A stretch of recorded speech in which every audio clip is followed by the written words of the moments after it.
Le CSM, c'est au milieu du cœur de l'industrie horlogère.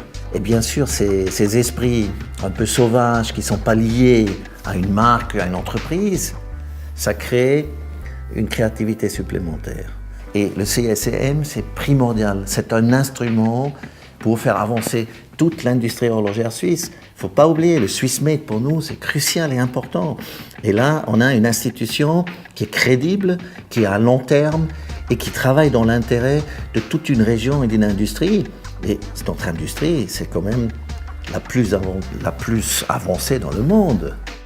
Et à l'intérieur du CSM, on a vraiment l'impression que tout le monde peut parler très ouvertement. C'est un rapport de confiance qu'on a avec les gens. Et c'est ça qui est unique et qui est très fort. Le Swatch Group a travaillé, et ça toujours avec le CSM aussi, d'un côté sur la complication, et l'autre direction, que moi je trouve beaucoup plus intéressante, c'est la simplification. Dans ça, le CSM joue un rôle primordial. Parce que là, mécanique ou électronique, pas d'importance. On doit innover dans les deux directions.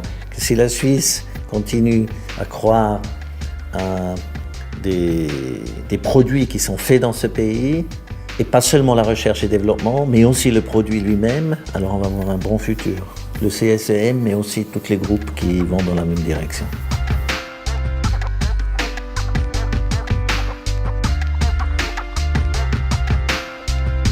Ce partenariat, il a commencé en exploitant un brevet du CSEM.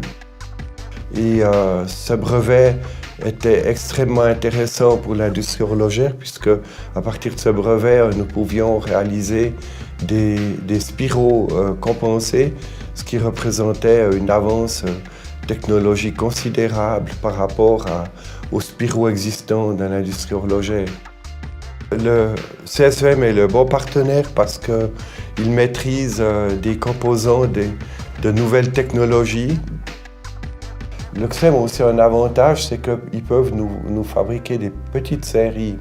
Et ces petites séries, c'est exactement ce que Patek Philippe attend, c'est de réaliser des petites séries, industrialiser ces petites séries.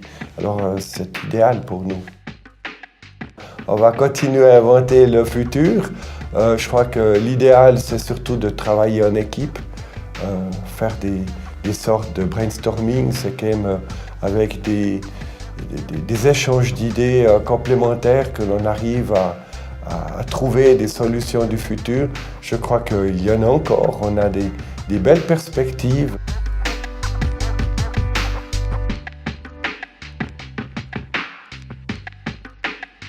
La collaboration avec l'OCSEM, c'est plus que juste une collaboration technique. Je connais le travail du CSEM depuis plusieurs années et c'est vraiment, franchement, remarquable tous les développements qui ont été faits dans tous les différents domaines, évidemment aussi l'horlogerie.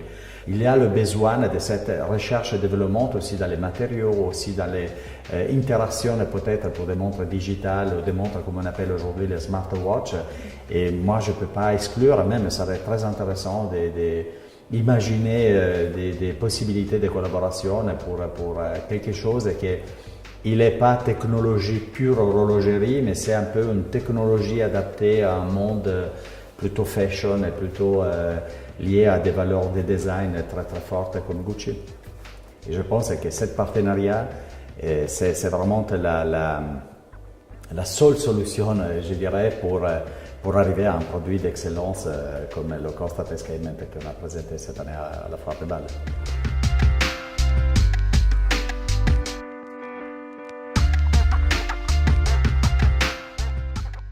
Ce que le CSEM nous a apporté, c'est justement de pouvoir travailler à notre échelle. On est une start-up, on est une PME et en face de nous, on a des êtres humains à notre échelle.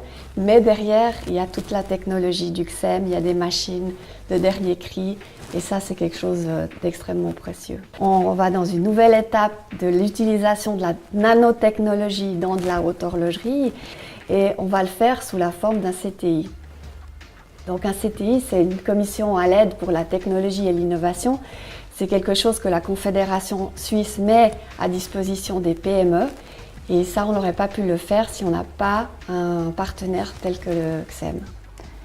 Et on a des créateurs en face de nous, on a des ingénieurs qui vont au-delà de l'aspect purement technique et qui sont là pour nous soutenir, nous apporter des solutions créatives. Et puis on est vraiment dans de l'innovation, donc c'est-à-dire qu'on n'a pas de référence, on doit aller au-delà de ce qui existe et pour ça on a besoin d'avoir aussi des gens en face de nous qui vont au-delà des solutions actuelles et puis qui vont chercher quelque chose d'innovant.